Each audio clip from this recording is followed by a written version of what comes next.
ಕೇಳಿದರೆ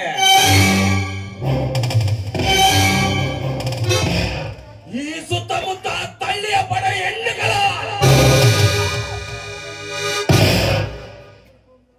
ಗಡಗಡನೆ ನಡಿಗೆ ಸಂತೋಷದಿಂದ ಮಲ್ಲಿಗೆ ಮಂಚದ ಮೇಲೆ ಸಲಗಾಸುವರು.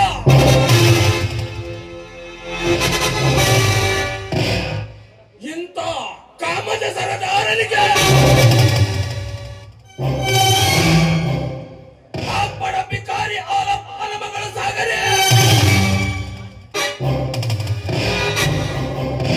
ಅಕ್ಕಿಯಂತೆ ಹಾರುತ್ತಿದ್ದಾಳೆ. ಹಬ್ಬಕ್ಕೆ ಬಲಿತ ಚೆಲುವೆ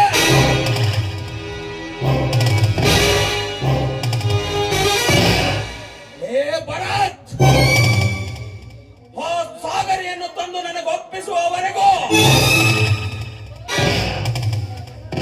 ಲಕ್ಷ ಲಕ್ಷ ಹಣ ಸುರಿಯುವೆ ನಿನ್ನ ಬಾಯಿಗೆ.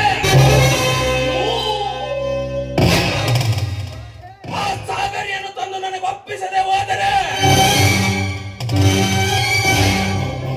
ಮರುಕ್ಷಣವೇ ಬರೆಸಿಕೊಳ್ಳುವೆ ನಿನ್ನ ಮನೆಯನ್ನು.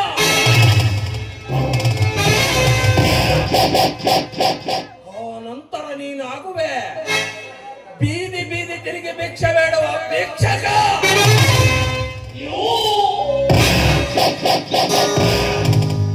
ಜಗತ್ಕು ಜೀವನ್ ಕುಮಾರ ನಂತರ ನಾನಾಗುವೆ ರಂಬೆಯ ರೂಪವತ ಸಾಗರಿಯ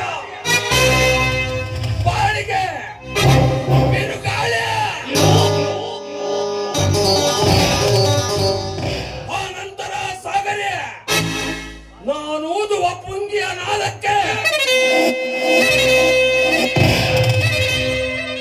ನಟಿಸುವ ನಾಗಕನ್ಯೆ ಆಗಬೇಕು. ನಾನಾಡಿಸಿದಂತೆ ಆಡಲೇಬೇಕು.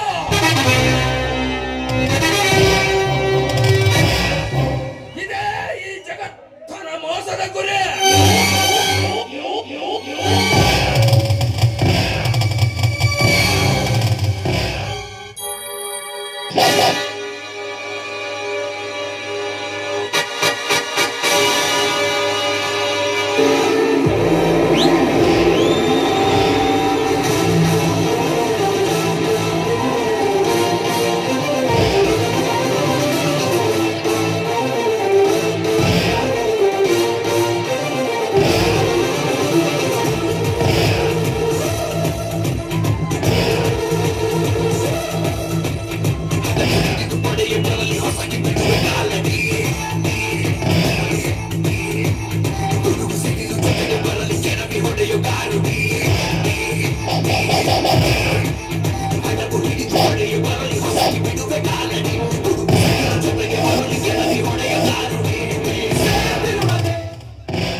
ಹಲೋ ಜಗತ್, ನೀನು ರೆಡಿಯಾಗಿರುವೆಯಾ?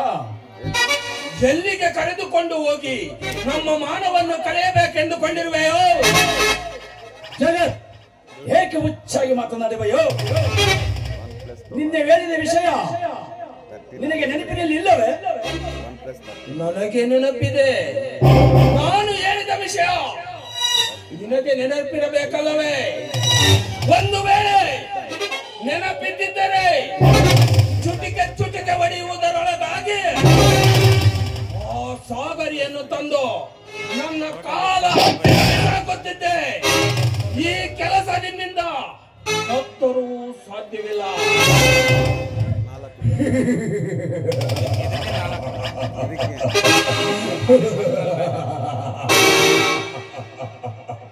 ಜಗತ್, ಅಷ್ಟು ಕೇವಲವಾಗಿ ತಿಳಿದುಕೊಳ್ಳಬೇಡ.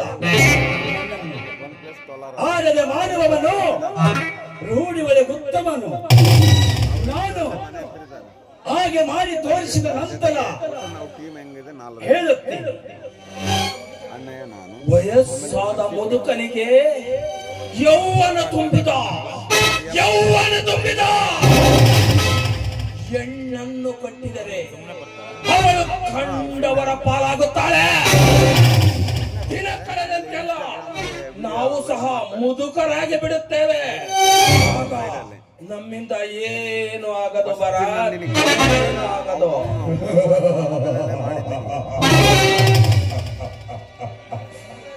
ನೀನೇಕೆ ಭಯಪಡುವ ಜಗತ್? ನಾನಾಗಲೇ ಆ ಸಾಗರಿಯ ತಂದೆಯನ್ನು ವಿಚಾರಿಸಿ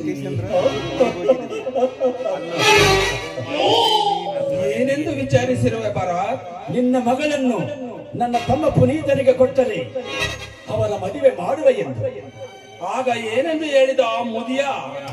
ಮುಂದಿನ ವಾರವೇ ಇಟ್ಟುಕೊಳ್ಳೋಣ, ನೀವು ಬೆಂಗಳೂರಿಗೆ ಹೋಗಿ ಬನ್ನಿ ಎಂದು ಹೇಳಿದ. ಹಾಗಾದರೆ ಬೇಗ ಬೆಂಗಳೂರಿಗೆ ಹೋಗಿ ಬರೋಣ ನಡೆ. ಲೇ ಸಂಘ,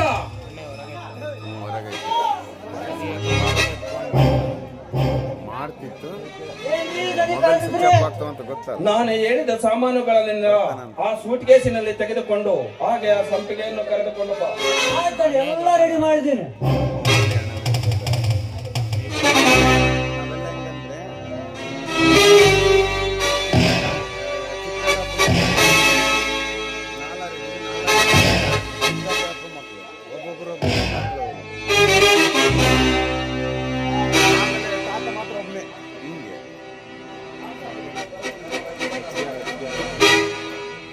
ಸಂಪಿಗೆ, ನಾವು ಹೊರಗಡೆ ಹೋಗುತ್ತಾ ಇದ್ದೇವೆ. ನಾವು ಬರಲು ಒಂದು ವಾರವಾಗಬಹುದು.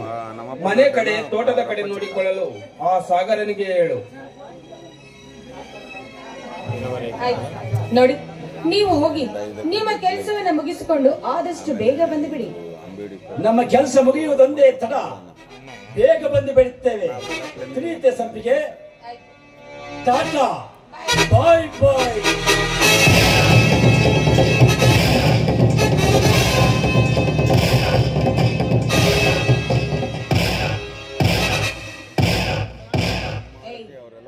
ಜಗತ್ ಹಾಗೂ ಭರತ್, ನೀವು ಎಂತ ಹುಚ್ಚರು ಅಂತ ನನಗೆ ಚೆನ್ನಾಗಿ ಗೊತ್ತಿದೆ. ಅಷ್ಟೇ ಅಲ್ಲ, 3 ವರ್ಷದಿಂದ ಈ ಮನೆಯಲ್ಲಿ ನನ್ನನ್ನ ಮಹಾರಾಣಿಯಂತೆ ಯಾಕೆ ಸಾಕ್ತಾ ಇದ್ದೀರಂತ ಚೆನ್ನಾಗಿ ಗೊತ್ತು. ಆದಷ್ಟು ಬೇಗನೆ ಸಮಯವನ್ನ ನೋಡಿಕೊಂಡು ನನ್ನ ಶೀಲವನ್ನ ಹಾಳು ಮಾಡಿ ನನ್ನನ್ನ ಬೀದಿಯಲ್ಲಿ ನಿಲ್ಲಿಸಿ ಸೂಳೆಯ ಪಟ್ಟವನ್ನ ಕಟ್ಟಬೇಕು ಅಂತ ಕಾಯುತ್ತಿರುವ ಮೂರ್ಖ ಶಿಖಾಮಣಿಗಳ ನೀವು. ನಿಮ್ಮಂಥವರ ಕೆಲಸಕ್ಕೆ ನಾನೆಂದಿಗೂ ತಲೆಬಾಗಲು ಸಾಧ್ಯವೇ ಇಲ್ಲ. ನಿಮ್ಮಿಬ್ಬರಿಗೆ ಈ ಸಂಪಿಗೆ ಎಂತವಳು ಅಂತ ಆದಷ್ಟು ಬೇಗನೆ ತೋರಿಸ್ತೀನಿ. ನಿಮ್ಮಿಬ್ಬರನ್ನ ಪ್ರೀತಿಸುವ ನಾಟಕವನ್ನ ಮಾಡಿ ನಿಮ್ಮಿಬ್ಬರ ಜೀವನದಲ್ಲಿ ಪ್ರೇಮವೆಂಬ ಬೆಂಕಿಯನ್ನ ಹಚ್ಚಿ ನಿಮ್ಮ ಜೀವನವನ್ನೇ ಸರ್ವನಾಶ ಮಾಡದೆ ಹೋದ್ರೆ ನನ್ನ ಹೆಸರು ಸಂಪಿಗೆನೇ ಅಲ್ಲ. ನಾನು ಇಷ್ಟಪಡುತ್ತಿರುವುದು ನಿಮ್ಮಂತಹ ರಾಕ್ಷಸರನ್ನಲ್ಲ.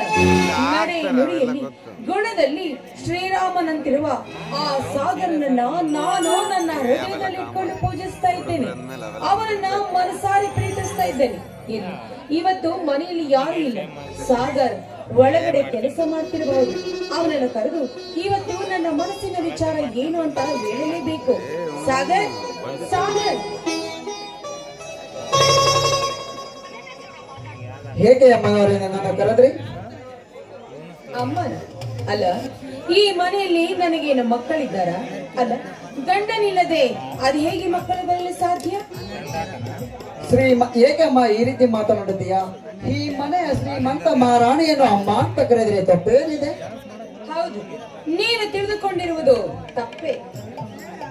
ಆಯ್ತಮ್ಮ, ನನ್ನದು ತಪ್ಪಾಗಲಿ. ಈಗ ಏಕೆ ಕರೆದ್ರಿ ಎಂದು ಹೇಳಿ.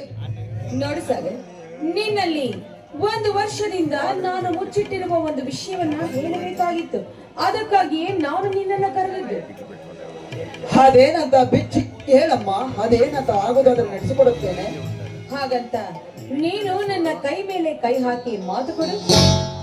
ನೋಡಿ ಸಂಪಿಗೆ, ಈ ಹಳ್ಳಿ ಕಡೆ ಒಂದು ಗಾದೆ ಇದೆ, ಮಾತು ಮನೆ ಕಡಿಸಿತು, ತೂತು ಒಲೆ ಕಡಿಸಿತಂಬತ್ತೆ. ನೀನು ಹೇಳುವ ಮಾತು ನನ್ನಿಂದ ನಡೆಸಲಾಗದಿದ್ದರೆ ನೀನು ನನ್ನನ್ನು ಮೂರ್ಖ ಎನ್ನುವ ಮೊದಲು ಅದೇನಂತ ಹೇಳಪ್ಪ. ನೋಡು, ತಿಳಿಸುತ್ತೇನೆ. ಆದ್ರೆ ಅದನ್ನ ತಿಳಿಸುವುದಕ್ಕಿಂತ ಮುಂಚೆ ನೀನು ಈ ರೀತಿ ಅಮ್ಮ ಅಂತ ಕೂಗುವುದನ್ನ ನಿಲ್ಲಿಸಬೇಕು. ಹಾಗಾದರೆ ಏನೆಂದು ಕರೆಯಲಿ? ಪ್ರೀತಿಯಿಂದ ಸಂಪಿಗೆ ಅಂತ ಕರೆದರೆ ಸಾಕು. ಸಂಪಿಗೆ ಎಂದು ಕರೆದರೆ ಶ್ರೀಮಂತರನ್ನು ನಾಲಿಗೆಯನ್ನು ಕತ್ತರಿಸಿ ಬಿಡುತ್ತಾರೆ. ನಿನ್ನ ನಾಲಿಗೆಯನ್ನ ಕತ್ತರಿಸಿ ಹಾಕುವುದಕ್ಕೆ ಅವರೇನು ನನ್ನನ್ನ ಮಾಡಿಕೊಂಡ ಗಂಡ ಅಂತ ತಿಳಿದುಕೊಂಡಿದೀಯಾ? ಅಂದರೆ ನಿನ್ನ ಮಾತಿನ ಅರ್ಥ? ಸಾಗರ್, 3 ವರ್ಷದಿಂದ ನಾನು ನಿನ್ನಲ್ಲಿ ಮುಚ್ಚಿಟ್ಟಿರುವ ವಿಷಯವನ್ನ ಹೇಳಬೇಕು ಅಂತ ಅದೆಷ್ಟೋ ದಿನದಿಂದ ಕಾಯ್ತಾ ಇದ್ದೇನೆ. ಅಂದ ಮೇಲೆ ಇಂದು ನಾನು ಹೇಳಬೇಕು ಅನ್ಕೊಂಡಿರುವ ವಿಷಯವನ್ನ ನೀನು ಸುಮ್ಮನೆ ಕೇಳಬೇಕು ಅಷ್ಟೇ. ನೀನು ಹೇಳುವುದು ಬೇಡ, ನಾನು ಕೇಳುವುದು ಬೇಡ.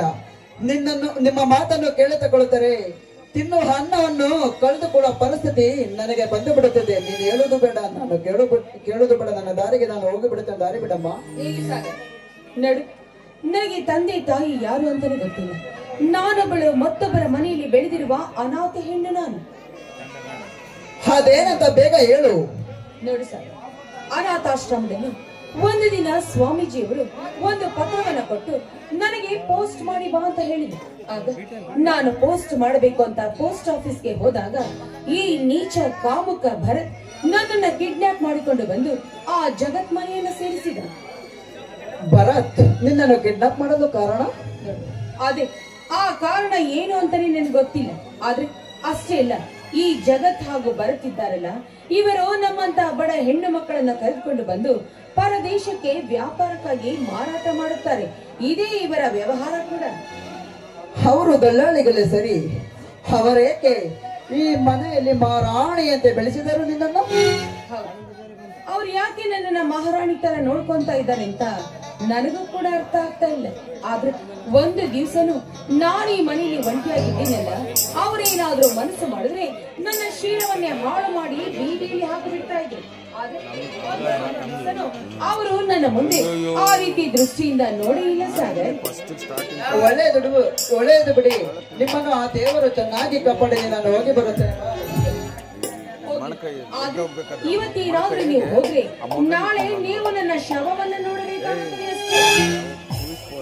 ಹೇಗೆ ಸಂಪಿಗೆ, ಈ ಹೃದಯನ ಬಾಳಿನಲ್ಲಿ ನೀನು ಈ ಹುಚ್ಚಾಗಿ ಏಕೆ ಮಾತಾಡುತ್ತೆ? ಏನಾಗಿದೆ ನಿನಗೆ? ಅದಕ್ಕೆ ನೀವೇ ಕನಿಕರವಿಲ್ಲದೆ ಇಷ್ಟೊಂದು ಕೀಳಾಗಿ ಮಾತನಾಡ್ತಾ ಇದ್ದೀರಲ್ಲ. ನಾನು ನಿಮ್ಮನ್ನ ಮನಸ್ಸಾರಿ ಇಷ್ಟಪಡ್ತೇನೆ, ಅದಕ್ಕಾಗಿ ನಿಮಗಾಗಿ ಹೇಳಿದೆ ಅಷ್ಟೇ. ಸಂಪಿಗೆ, ನೀನು ತಪ್ಪಲೆ ಅಂದ ಕೂಡಲೇ ನಾನು ನಿನ್ನನ್ನು ಮನಸಾರ ಇಷ್ಟಪಟ್ಟಿದ್ದೇನೆ. ಆದರೆ ಈ ವಿಷಯ ಜಗತ್ ಮತ್ತು ಭರತನಿಗೆ ಗೊತ್ತಾದರೆ ಅವ್ರನ್ನ ಗೊತ್ತಾಗದಂತೆ ನೋಡಿಕೊಳ್ಳುವ ಭಾರ ನನಗಿಲ್ಲ. ಆದ್ರೆ ನನ್ನನ್ನ ನೋಡಿಕೊಳ್ಳುವ ಹೊಣೆ ನಿಮ್ಮದಾಗಿರಲಿ. ಆಯ್ತು ಸಂಪಿಗೆ, ಆದರೆ ನನ್ನದೊಂದು ಕಂಡೀಷನ್. ಏನು ಗೊತ್ತಾ? ನನ್ನ ತಂಗಿಯ ಮೊದಲು ಮದುವೆ, ಆಮೇಲೆ ನಿನ್ನ ಇಷ್ಟ. ನಿನ್ನಿಷ್ಟ ಎನ್ನುವುದು ನನ್ನಿಷ್ಟ. ಆದ್ರೆ ಆ ನಿನ್ನಿಷ್ಟ ಅಂತ ಹೇಳ್ತಾ ಇದ್ದೀರಲ್ಲ, ಅದು ಮದುವೆಯಾದ ನಂತರ. ಈಗ ನಿನ್ನಿಷ್ಟದಂತೆಯೇ ಆಗಲಿ, ಆಯ್ತು? ಸರಿ, ನಾವಿಬ್ಬರು ಸೇರಿ ಒಂದು ಹಾಡನ್ನ ಹಾಡಿ ಸವಿಯಾದ ಗಾನವನ್ನು ಮಾಡಿ ಹೋಗೋಣ ಬನ್ನಿ. ಅಷ್ಟೇ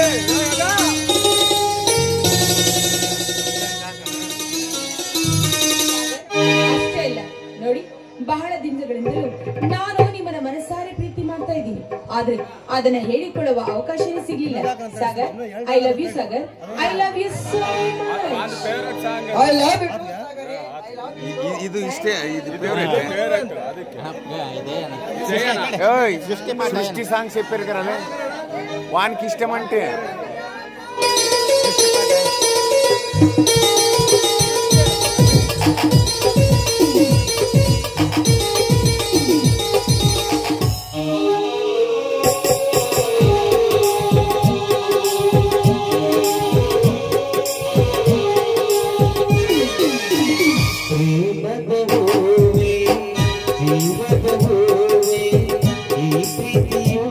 ಶಾಶ್ವತ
ಈ ಹೃದಯಗಳು ಬಿರಿದು ಹೋಗಿರಿ ಚುಕ್ಕಿಗಳು ಚುಕ್ಕಿಗಳು ಒಮ್ಮೆ ಕರೆಯಿರಿ ಅರುಳುತ್ತಿರಿ ಈ ಕನಸುಗಳು ಬಿಟ್ಟು ಹೋಗಿರಿ ಗಾಡಿ ಕೇಳಿಸಿಕೋ ನನ್ನ ಹುಸಿದ ಮಾತನು ಉಸಿರ ಕಾಯೋ ಪ್ರೀತಿಗೆ ಉಸಿರು ಕೊಡುವೆ ಹುಡುಗ ಹಾಕಿಗೂ ನನ್ನ ಹುಡುಗ ಗೀತೆಯೋ ಪ್ರತಿ ಬರಿಯ ಕೇಳಿಸು ಪ್ರೇಮದ ಹೂವೆ ಜೀವದ ಹೂವೆ ಈ ಪ್ರೀತಿಯು ಶಾಶ್ವತ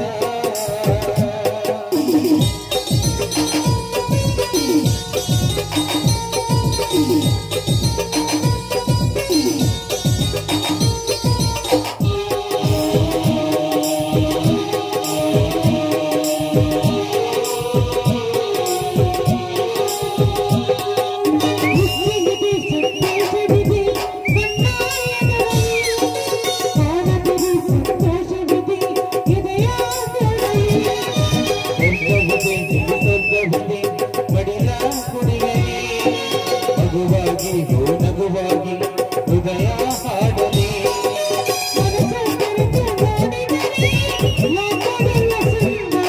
ಕೈಯಲ್ಲಿ ಕೊಡಿಸುವುದೇ ಪ್ರೀತಿ ಹೊಂಗುರ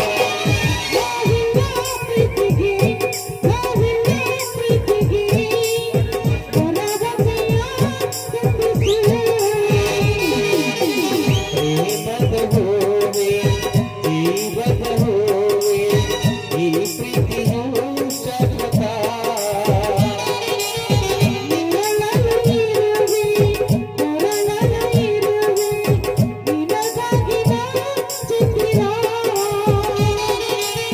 ಸೃಷ್ಟಿಗೆ ಹೆಸರೇ ನೀ ಸಂದೇಶ ಸೃಷ್ಟಿಗೆ ಉಸಿರೇ ಈ ಸಂತೋಷ ಹಾಡುವ ಸ್ವಾಗತ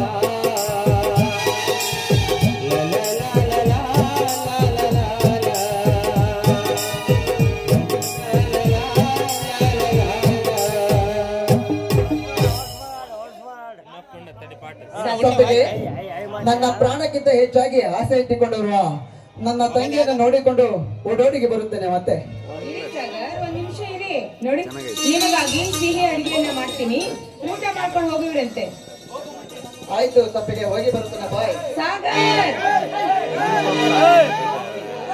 ಅರ್ಜೆಂಟ್ ಪ್ರೇಮವೇ ಪ್ರೇಮವೇ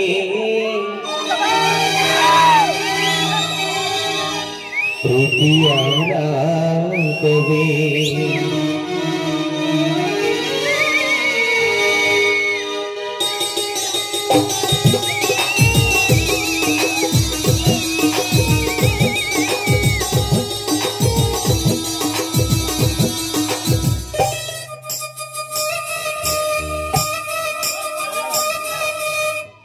ಪ್ರೇಮವೇ ಪ್ರೇಮವೇ ಪ್ರೀತಿಯ ರಾಗವೇ ಹೃದಯದ ಭಾವವೇ ದೇವದ ಕಂದವೇ ನನ್ನಂತರಾಳದಲ್ಲಿ ಹಾಡಿನಲ್ಲಿರುವ ಹಂಸವೇ ಪ್ರೇಮವೇ ಪ್ರೇಮವೇ ಪ್ರೀತಿಯ ರಾಗವೇ ಹೃದಯದ ಭಾವವೇ ದೇವದ ಕಂದವೇ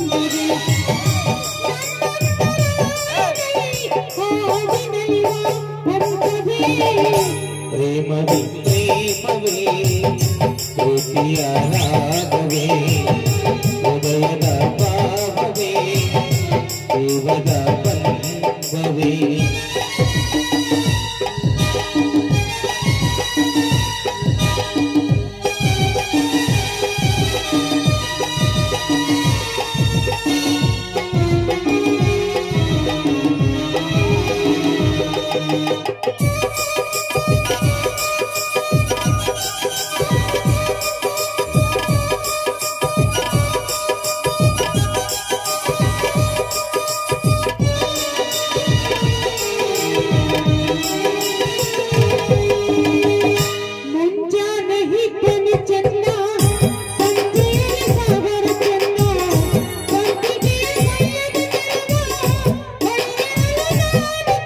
Oh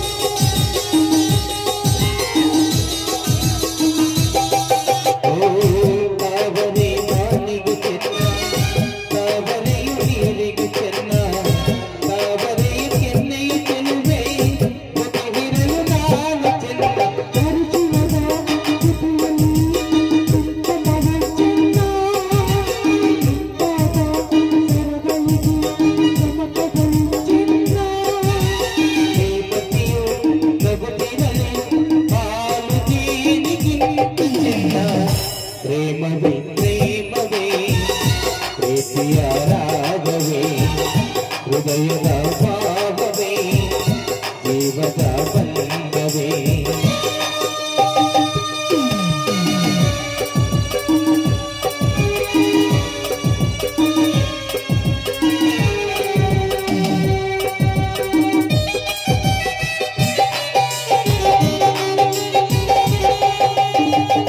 ಸಿರಿಗಂಧ ಸೀಮೆಯಲು ನೀ ನಡೆದು ಬರಲು ಅಲ್ಲಿ ಸೌಗಂಧ ಕಂಸಲು ಇಲ್ಲ ನಿನ್ನಲ್ಲ ಪರಿಮಳವಿಲ್ಲ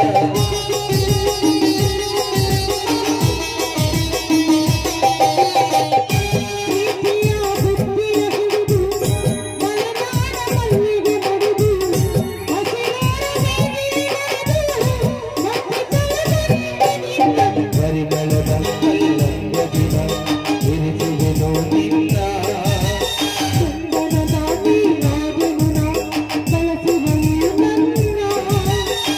ಗೆಳತಿ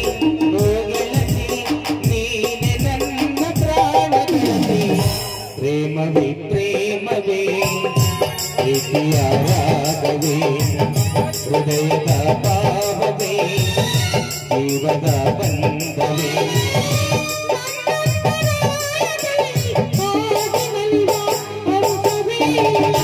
la la la la la la la la la la la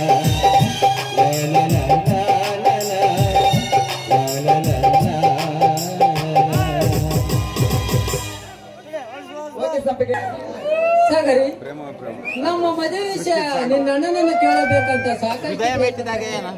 ನಿನ್ನ ಅಣ್ಣ ನನ್ನ ಕೈಗೆ ಸಿಗಲೇ ಇಲ್ಲ. ಮನೆಯಲ್ಲಿ ಏನಾದರೂ ವಿಚಾರಿಸಿದೆ? ನನಗೆ ಆ ಧೈರ್ಯ ಇಲ್ಲ ಸಂತೋಷ್. ನೋಡಿ, ನಾನು ನಿಮಗೆ ಅಂದೇ ತಿಳಿಸಿದ್ದೇನೆ, ಹೇಗಾದರೂ ಮಾಡಿ ಇದು ನಮ್ಮ ಅಣ್ಣನಿಗೆ ಒಪ್ಪಿಸಬೇಕು. ಇಲ್ಲವಾದ್ರೆ ನಾನು ನಮ್ಮ ಅಣ್ಣನಿಗೆ ಮಾತು ಕೊಟ್ಟಿದ್ದೀನಿ, ಅವರ ಮಾತಿನಂತೆ ನಡೆದುಕೊಳ್ಳುತ್ತೇನೆ ಅಂತ. ಸರಿ ಬಿಡು, ಈ ನಿನ್ನ ಸೌಂದರ್ಯವನ್ನು ನೋಡುತ್ತಾ ನಿಂತರೆ ಏನು ಮಾಡಬೇಕೆಂದು ತೋಚುವುದಿಲ್ಲ ಸಾಗರಿ. ಸಂತೋಷ್, ಧೈರ್ಯವಾಗಿ ನಮ್ಮ ಅಣ್ಣನ ಮುಂದೆ ಕೇಳಿಬಿಡಿ. ಆ ದೇವರು ಈ ಹಣೆ ಬರದಲ್ಲಿ ಏನು ಬರೆದಿದ್ದನೋ ಹಾಗೆ ನಡೆದೇ ನಡೆಯುತ್ತದೆ. ಸಾಗರಿ, ಈ ಮದುವೆಗೆ ನಿನ್ನ ಅಣ್ಣ ಒಪ್ಪಲಿಲ್ಲ ಅಂದರೆ ಯಾರೇನು ಮಾಡಲು ಸಾಧ್ಯ? ನೋಡಿ, ಅವರಿಷ್ಟದಂತೆ ನಾವು ಮದುವೆ ಮಾಡಿಕೊಳ್ಳಲೇಬೇಕು ಅಲ್ಲವೇ? ಸಾಗರಿ, ನಿನ್ನ ಮಾತಿನ ಅರ್ಥ ನಾನು ನೀನು ದೂರವಾಗಿದ್ದು ಅದು ಜನ್ಮದಲ್ಲಿ ಸಾಧ್ಯವಿಲ್ಲ ಕಡೆ. ನಿನ್ನ ತಂದೆ ಮತ್ತು ನಿನ್ನ ಅಣ್ಣನನ್ನು ಕಾಲಿಡಿದಾದರೂ ನಿನ್ನನ್ನು ಮದುವೆಯಾಗುತ್ತೆ. ಆ ದೇವರಿಗೂ ಸಹ ನಮ್ಮನ್ನು ಹಗಲಿಸಲು ಅವನಿಗೆ ಇಷ್ಟವಿಲ್ಲ. ನೋಡಿ, ಅವನಿಗೂ ಕೂಡ ಅಂತ ಕರುಣೆ ಮಮತೆ ಎನ್ನುವುದು ಇರೋದಿಲ್ಲವೇ? ಅಷ್ಟೊಂದು ಧೈರ್ಯ ನಿನ್ನಲ್ಲಿದ್ದರೆ ಸಾಕು, ಖಂಡಿತ ನಮ್ಮ ಪ್ರೀತಿ ಸ್ಥಿರವಾಗಿರ್ತದೆ. ಸಾಗರಿ, ಅದ ನೋಡಲ್ಲಿ ಅರಳಿರುವವುಗಳ ಮೇಲೆ ದುಂಬಿಗಳ ಸಾಲು. ಸಂತೋಷ್, ಅದು ಅಲ್ಲಿ ನೋಡಿ, ಆ ಮಾಮರದಲ್ಲಿ ಕೋಗಿಲೆಯ ಜೊತೆಗೆ ಒಂದು ಸವಿಗಾನವನ್ನು ಹೇಳಿದ್ದೇವೆ. ಈ ಬೃಂದಾವನದಲ್ಲಿ ಅಕ್ಕಿಗಳ ಚಿಲಿಪಿಲಿಗಾನ ನೋಡು ಕೇಳಿದೆ. ಆ ಅಕ್ಕಿಗಳಂತೆ ನಾವಿಬ್ಬರು ಜೋಡಿ ಅಕ್ಕಿಗಳಾಗಿ ಆಡೋಣ. ಈ ಬೃಂದಾವನದಲ್ಲಿ ಆಡಗಳಿಗೆ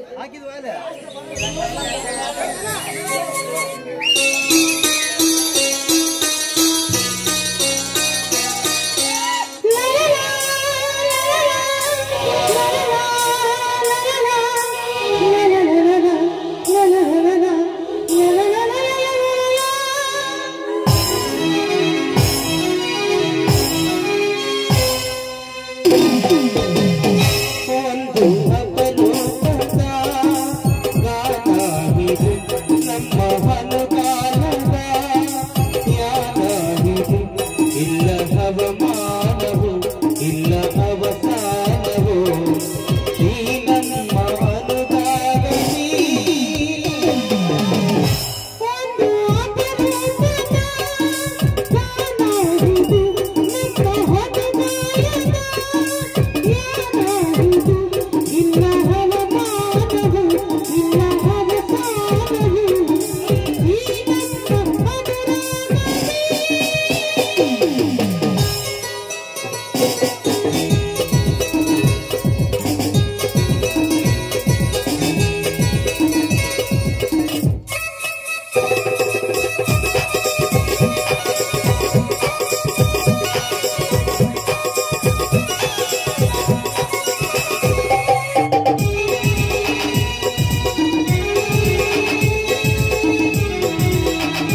Thank you.